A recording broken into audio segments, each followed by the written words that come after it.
안녕하세요. 수박겉핥기 채널입니다. 오늘은 사마천의 사기 속에서 아주 흥미로운 대조를 이루는 두 인물을 만나보려 합니다.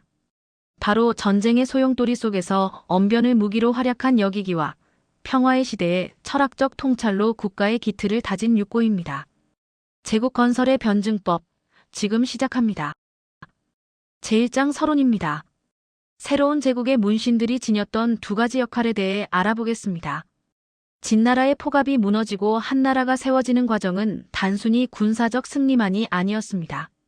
무력으로 천하를 얻는 단계에서 문치로 국가를 안정시키는 단계로의 거대한 전환이었습니다. 역생육고열전은 바로 이 대전환을 보여주는 축소판과 같습니다. 한 명은 외교가로 다른 한 명은 정치가로 대비되며 국가 경영의 본질을 우리에게 질문합니다.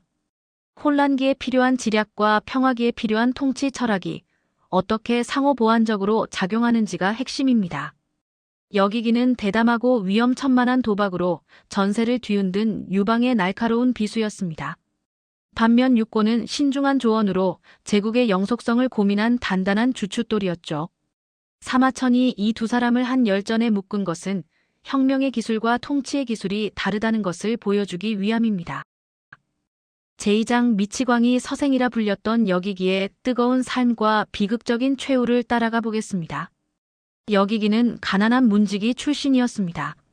마을 사람들은 그를 미치광이라 불렀지만 그는 조용히 때를 기다렸습니다.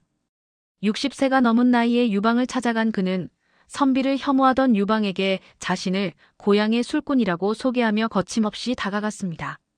첫 만남에서 발을 씻으며 거만하게 앉아있던 유방에게 여기기는 일갈했습니다. 의병을 일으켜 폭정을 무너뜨리려는 분이 어찌 어른을 이토록 무례하게 대하느냐.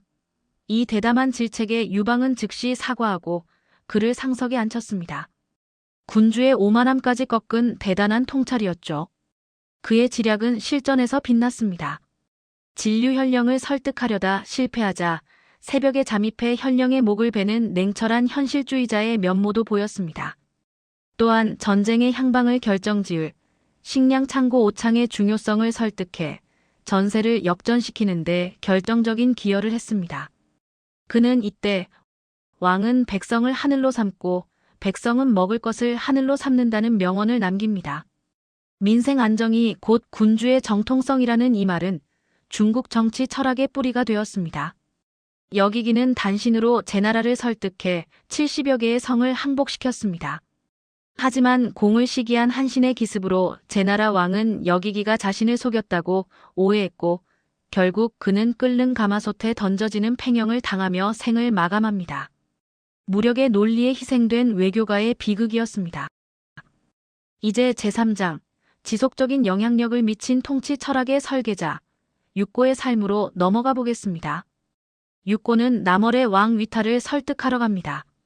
거만한 위타에게 한나라의 국력을 경고하면서도 한편으로는 그를 추켜 세우는 강온 양면 전략을 펼쳤습니다. 결국 피 한 방울 흘리지 않고 남월을 신하국으로 만드는 고도의 외교수를 보여주었습니다. 어느 날 유방이 나는 말 위에서 천하를 얻었는데 책 따위가 무슨 소용이냐며 면박을 주자 육고는 이렇게 답합니다. 말 위에서 천하를 얻었을지언정 어찌 말 위에서 다스릴 수 있겠습니까? 이 말에 감명받은 유방은 그에게 국가의 흥망성쇠를 분석한 신어를 쓰게 했고 이것이 한나라 통치 철학의 기초가 되었습니다. 육고는 권력의 정점에서 물러날 때를 알았습니다. 여씨 세력이 득세하자 은거하며 유씨 황실 복원의 기틀을 마련했고 자식들에게는 재산을 공평하게 나누어 주어 사후 분쟁을 막는 실용적인 지혜도 보여주었습니다. 그는 격변의 시대에 천수를 누린 보기 드문 인물이었습니다. 제4장에서는 이 열전에서 유래한 고사성어와 그 속에 담긴 지혜를 살펴보겠습니다. 이 말은 여기기가 유방의 문지기에게 자신을 소개하며 외친 나는 고향의 술꾼이지 유생이 아니다 라는 구절에서 유래했습니다. 오늘날에는 겉으로는 격식 없어 보여도 속에는 뛰어난 재능을 숨긴 자유로운 인재를 뜻하는 말이 되었습니다.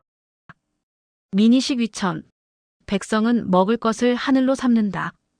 이 구절은 여기기가 유방에게 오창을 점령해야 한다고 조언하면서 남긴 말입니다. 그는 왕자는 백성을 하늘로 여기고 백성은 먹을 것을 하늘로 여긴다. 고 말했습니다. 이 말은 중국 정치 철학의 근간을 이루는 매우 중요한 명제가 됩니다. 통치자가 백성의 굶주림을 해결하지 못하면 정당성을 잃는다는 이 가르침은 오늘날에도 민생의 중요성을 일깨워줍니다. 낙백, 뜻을 잃고 시리에 빠지다. 낙백이라는 단어는 열전에서 여기기가 유방을 만나기 전 가난하고 뜻을 펼치지 못한 채 비루하게 지내던 상태를 묘사하는 데 사용되었습니다. 그는 재능이 있었음에도 불구하고 기회를 얻지 못해 시리에 빠져 있었습니다. 비범한 인재가 자신을 알아줄 사람을 기다리며 겪는 시련과 기다림의 시간을 상징하기도 하죠. 제5장, 엇갈린 운명을 통해 사마천이 우리에게 전하고 싶었던 교훈은 무엇일까요? 한눈에 비교해 볼까요? 여기기가 전란기의 날카로운 권변지사였다면 육고는 평화기에 듬직한 경세지사였습니다. 여기기는 전쟁의 승리를 이끌었지만 비극적으로 죽었고 육고는 국가의 질서를 세우며 평온한 죽음을 맞이했습니다. 결론입니다. 성공적인 제국은 단 한 종류의 인재만으로 세워지지 않습니다. 정복자의 용기가 경세가의 지혜로 계승되고 통합될 때 비로소 완성됩니다. 유방은 이 두 사람의 서로 다른 능력을 알아보고 적재적소에 활용했기에 최종 승자가 될 수 있었습니다. 오늘 준비한 내용은 여기까지입니다. 혼돈 속에서도 흔들리지 않는 삶의 지혜를 찾으셨나요? 지금까지 수박겉핥기 채널이었습니다. 영상이 도움되셨다면 구독과 좋아요 부탁드립니다. 시청해주셔서 감사합니다.